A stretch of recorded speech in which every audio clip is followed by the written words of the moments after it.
যেই জায়গাতে সাংবিধানিক থেকে শুরু করে প্রত্যেকটা মানুষের অধিকার রক্ষার ক্ষেত্রে আমরা ভূমিকা রাখতে পারবো, সেই জায়গায় এই জনগণ একটি মূল্যবান এবং গুরুত্বপূর্ণ ভূমিকা রাখবে। তো আমি দেশবাসীর প্রতি আহ্বান জানাবো, রাজনৈতিক মতাদর্শের ঊর্ধ্বে উঠে সকল শ্রেণীর মানুষ একত্রে মিলে আমরা এই গণভোটের প্রচারণা করব এবং ইনশাআল্লাহ আগামী 12 ফেব্রুয়ারি গণভোটের ক্ষেত্রে আমরা হ্যাঁকে জয়যুক্ত করবো। ধন্যবাদ। পর্যায়ে চারশো থেকে কথা নিয়ে আসবেন জিএস সায়েদ হাবিব।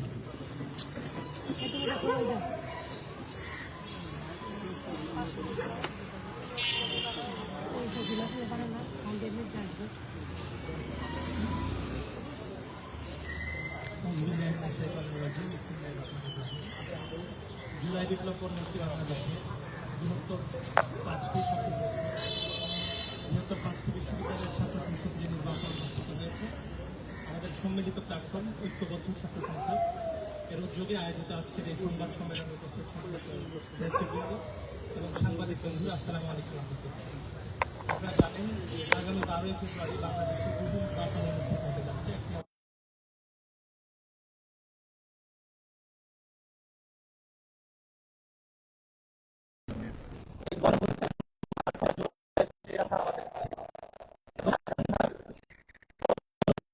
বঞ্চিত হয়েছে সেই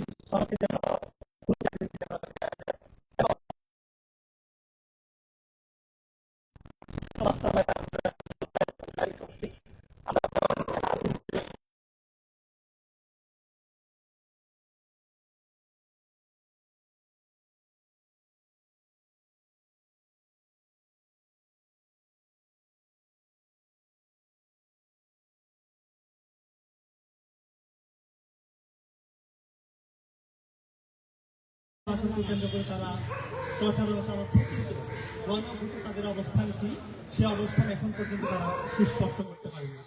আমি রাজনৈতিক দলসমূহকে আমরা সম্মিলিতভাবে আহ্বান জানাতে চাই, আপনারা রাজনৈতিক দলগুলো আপনাদের সেই অবস্থান জাতির সামনে আপনারা স্পষ্ট করবেন, যাতে আপনাদের এই অবস্থানের মাধ্যমে আপনাদেরকে চিনবে যে বাংলাদেশের যে আমূল পরিবর্তনের জন্য যে সংস্কার, সেই সংস্কার আপনারা চান কি চান। আমরা ইতিপূর্বে দেখেছি বিগত ফ্যাসিস্ট শাসন আমলে যে পিএসসিকে ব্যবহার করে আমাদের মেধাবী ভাই বোনদেরকে কিভাবে চাকরি থেকে বঞ্চিত করা হয়েছে, এবং আমাদের এই যে জুলাই আন্দোলন, জুলাই যে বিপ্লব, সেই বিপ্লবের সূচনাও কিন্তু হয়েছে এই কেবলমাত্র কোটার সংস্কারের দাবিতেই শুরু হয়েছিল। তো এই যে আমূল পরিবর্তন, পিএসসিকে একটি স্বাধীন কমিশন হিসেবে গঠন করা, আমরা জানি যে এই জুলাইয়ের যে গণভোট, সেই গণভোটে যদি হা বিজয়ী হয় তাহলে পিএসসি স্বাধীন হবে। আমরা দেখেছি যে 2013 সাল, এই 2013 সালের শাহবাগের যে মব এবং 13 এর পরবর্তী বাংলাদেশের বিচার ব্যবস্থাকে কিভাবে রাষ্ট্রযন্ত্র করায়ত্ত করার মাধ্যমে তাদের নির্ধারিত এবং তাদের যে নির্দেশ, সেই নির্দেশ মতো তারা বিচার ব্যবস্থাকে তারা কাজে লাগিয়েছে এবং অন্যায়ভাবে নানা মানুষকে কাউকে ফাঁসিতে ঝুলিয়েছে এবং কাউকে নানাভাবে হয়রানির শিকার করেছে। অন্যায়ভাবে দীর্ঘ সময় আমাদের ভাইরা অনেক সময় জেলখানায় কারারুদ্ধ হয়েছে। তো জুলাই যদি বিজয়ী হয় তাহলে আমরা মনে করি যে এই বিচার ব্যবস্থাও স্বাধীন হবে। আপনারা দেখেছেন যে দীর্ঘ সময় রাজনৈতিক দলগুলো একাধিপত্য স্থাপন করে এবং গোটা রাষ্ট্রে তাদের আধিপত্য বিস্তার করেছে, এবং সেই লক্ষ্যে জুলাই যদি বিজয়ী হয় তাহলে কোন রাজনৈতিক দল তার প্রধান এবং সরকারের প্রধান কখনোই এক থাকতে পারবে না। তো সেহেতু আমরা এই ঐক্যবদ্ধ ছাত্র সংসদ কেবলমাত্র গোটা বাংলাদেশের ছাত্র সমাজ নয়, সকল রাজনৈতিক দল এবং দেশবাসীকে এই উদাত্ত আহ্বান জানাচ্ছে আজকের এই সংবাদ সম্মেলনের মাধ্যমে যে আপনারা সামনের যে 12 তারিখের যে গণভোট, সেই গণভোটে আপনারা হাকে জয়যুক্ত করুন, এবং আজকের এই সংবাদ সম্মেলনের মাধ্যমে আমরা দেশবাসীকে আমরা কিভাবে জাগ্রত করব এবং কিভাবে আমরা দেশবাসীকে গণভোটে নির্বাচিত করার মাধ্যমে জন্য আমরা আহ্বান জানাবো। এই কর্মসূচি আজকে আমাদের এই সংবাদ সম্মেলনের মাধ্যমে উপস্থাপিত হবে। সবাইকে ধন্যবাদ জানাচ্ছি। আল্লাহ হাফেজ। বাংলাদেশ জিন্দাবাদ, ইনকিলাব জিন্দাবাদ। এই পর্যায়ে যোগসুর পক্ষ থেকে কথা নিয়ে আসবেন যোগসুর জিএস আব্দুল আলিম আরিফ।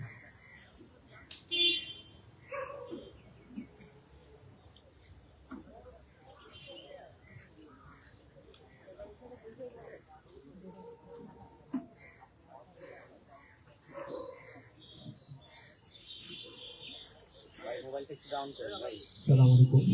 আমি আব্দুল আলী বাড়ি জগন্নাথের সুবিধা কেন্দ্রীয় শিক্ষা প্রতিষ্ঠান থেকে।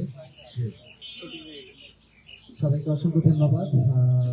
জাতির ক্রান্তি লগ্ন থেকে শুরু করে জাতি যখনই বিপদগ্রস্ত হয়েছে, জাতির দর্পণ হিসেবে যারা এই জাতিকে ঘুরে দাঁড়ানোর সহযোগী হিসেবে পাশে ছিল, আমাদের এই অন্যতম সহযোদ্ধা সাংবাদিক ভাইরা, সবাইকে অন্তরের অন্তঃস্থল থেকে মোবারকবাদ এবং কৃতজ্ঞতা জ্ঞাপন করছি। আপনারা সকলে অবগত আছেন যে আমাদের বহুল কাঙ্ক্ষিত জুলাই বিপ্লবের গণঅভ্যুত্থান পরবর্তী সময়ে আমরা একটা নতুন বাংলাদেশ পেয়েছি। নতুন বাংলাদেশকে যেভাবে আমরা সাজাতে চেয়েছিলাম, আমরা আদৌ সেটা পারিনি। আমাদের সংস্কার কমিশনগুলো যেভাবে তাদের রিপোর্ট পেশ করেছিল, পরবর্তী সময়ে সেই সংস্কার বাস্তবায়নের যে পদক্ষেপ নিয়েছিল, আমরা মনে করেছিলাম যে আমাদের এই ইন্টারিম গভর্নমেন্ট এই স্বল্পকালীন সময়ে তারা এটা বাস্তবায়ন করতে সক্ষম হবে। কিন্তু আমাদের দীর্ঘ প্রতীক্ষার ফলাফল হচ্ছে যে আসলে সম্ভব হয়নি।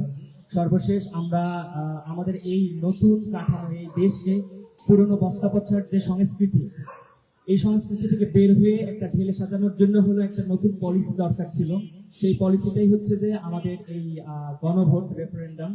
আমরা চাইবো আমাদের সর্বশেষ বাংলাদেশের বুকে স্বনামধন্য 5টি বিশ্ববিদ্যালয়ের ছাত্র সংসদ বা শিক্ষার্থী সংসদ যেটাই বলি না কেন, নির্বাচন হওয়ার পর বা এরই মধ্য দিয়ে শিক্ষার্থী সমাজে বা ছাত্র সমাজের মাঝে এমন একটা দায়বদ্ধতার জায়গায় একটু উন্নীত হয়েছে যা আসলে জুলাইয়ের আকাঙ্ক্ষা বাস্তবায়নই হচ্ছে যে অন্যতম লক্ষ্য। আমরা যে ধরনের ক্যাম্পাস দেখে এসেছি, সেই ক্যাম্পাসটা আসলে শান্তিপূর্ণ সহাবস্থানের যে ক্যাম্পাস আমরা দেখতে চাই, আদৌ আমরা সেই ধরনের ক্যাম্পাস দেখিনি। তো আমরা গণতান্ত্রিক চর্চার মধ্য দিয়ে একটা শান্তিপূর্ণ সহাবস্থানের ক্যাম্পাস চেয়েছিলাম। তো আলহামদুলিল্লাহ শিক্ষার্থীরা তাদের ম্যান্ডেট দিয়ে সেই জায়গা থেকেই তাদের সফলতা বা ম্যান্ডেট দিয়েছে। এখন জাতি যে ক্রান্তি লগ্নে আছে সেটি হচ্ছে জাতিকে যদি আমরা পুরো ছাত্র সমাজ থেকে শুরু করে আমভাবে যদি আমরা সবার কাছে এই মেসেজটা পৌঁছাতে না পারি যে আমাদের এই সংস্কার যদি যথাসময়ে না ঘটে, তাহলে দেশ আবার পিছিয়ে যাবে, দেশের ভিতরে আবারও সেই সাম্রাজ্যবাদী ফ্যাসিবাদ কায়েম হবে। তো সবার কাছে আমরা ছাত্র সমাজের প্রতিনিধি হিসেবে সবার কাছে এই মেসেজটা দিতে চাই যে গণভোটের পক্ষে হ্যাঁ বলুন, হ্যাঁ এর পক্ষে গণজমায়েতের জন্য আমরা পুরো বাংলাদেশে সফল করব এবং একই সাথে সেই জনমত গঠন করার চেষ্টা করব যাতে বাংলাদেশ আর কখনো ফেসিবাদ মাথাচাড়া দিয়ে উঠতে না পারে। তো আজকের প্রেস কনফারেন্স থেকে আমাদের মূল এজেন্ডা, শিডিউল এবং আমাদের এই কর্মসূচিটা কিভাবে বাস্তবায়িত হবে সেই দিক নির্দেশনা দেওয়া হবে। তো সবাইকে ততক্ষণ পর্যন্ত অপেক্ষা অনুরোধ করছি। আর জুলাইয়ের পক্ষে, গণ অভ্যুত্থানের পক্ষে, বিশেষ করে দেশকে আবার যাতে ফ্যাসিজম করাল গ্রাসে আক্রান্ত না করে, তার জন্য হলো আমাদেরকে এই গণভোটের হ্যায়ের পক্ষে আমাদের কাজ করতে হবে। সেই উদ্যত আহ্বান জানিয়ে আমি আমার কথা শেষ করছি। ধন্যবাদ সবাইকে। আসসালামু আলাইকুম। জাকসুর পক্ষ থেকে কথা নিয়ে আসছে মাঝে হয়েছে।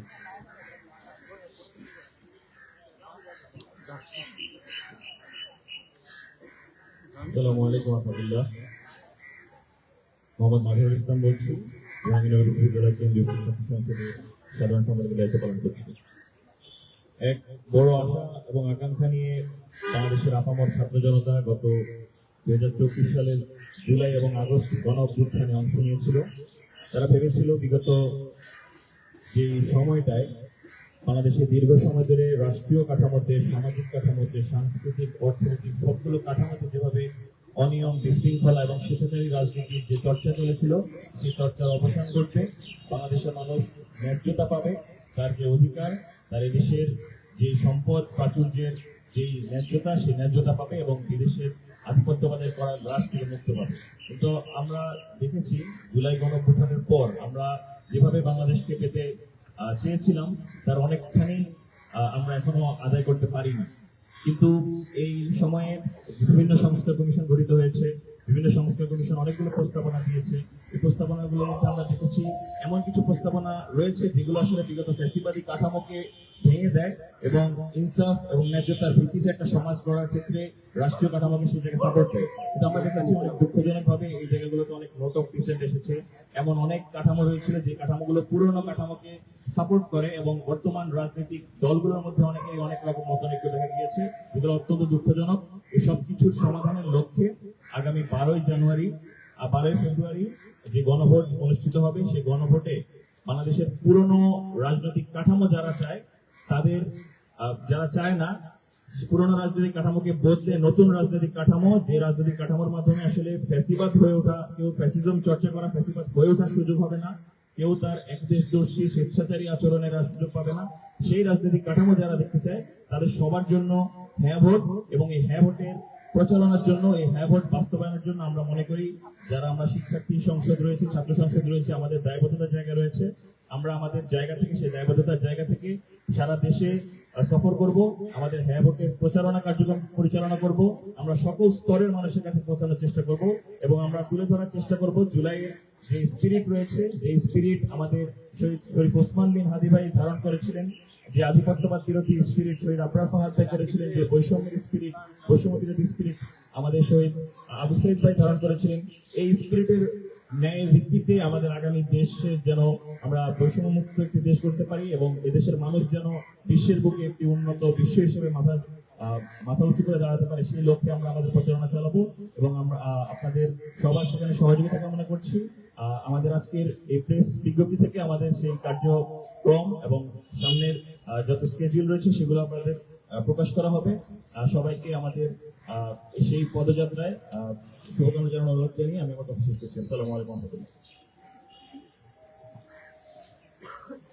ঐক্যবদ্ধ ছাত্র সংসদ এই অর্থাৎ ঐক্যবদ্ধ ছাত্র সংসদগুলোর উদ্যোগে যে হ্যাঁ ভোটার ক্যাম্পেইন, এই হ্যাঁ ভোটার ক্যাম্পেইনের যে মূল কর্মসূচি, সেই কর্মসূচি ঘোষণা করবে ডাকসু GS SL ফান্ড।